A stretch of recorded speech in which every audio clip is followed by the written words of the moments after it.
hei whakakapi ake ka hoki tātou ki Hapani me tā tātou manu kāewa me rapaira tāwhai. Whakamiharo ana tēnei kōrero ana i te rāne e hoa mā ara e pāna kia Billy Rollo. He tangata no te tai tokerau engari kei Hapani e noho ana i tēnei wā. Ko te mahi a tēnei uri o muri whenua, kai tākoro futupōro hoki o mua, he whakahaere i tetahi whare ko hunga i te rohe o Saitama. Hei tā rapaira kei te whakaako a Matua Billy i ngā ko hunga hapanihi ki ngā tikanga Māori. He tikanga no te kāinga. Try and pull it, Shiori. Nā te Māori mō te ao katoa.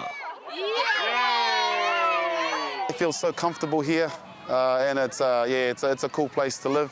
And as you can see, the children are just, they're gold, they're awesome. Harada-san, chotto setsumei shimasu?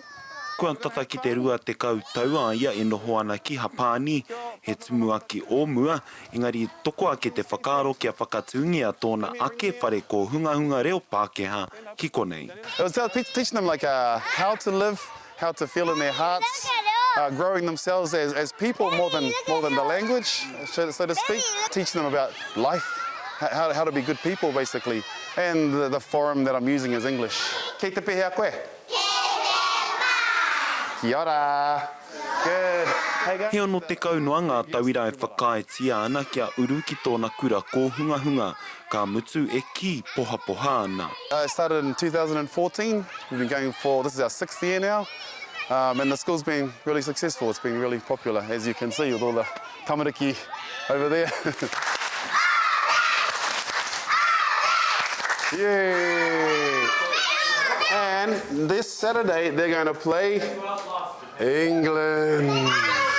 E kore e taia te pēhea, kua uru tonu ngā kaupapa whutu pōro ki ngā akoranga.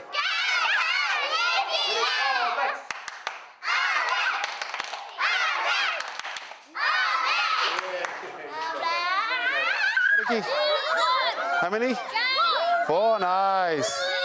E hihi ana a Rollo kia pua wai kia mato ake te tupu o ana tauira i te ao nei. Rāpaira tāwhai te karere, Hapani.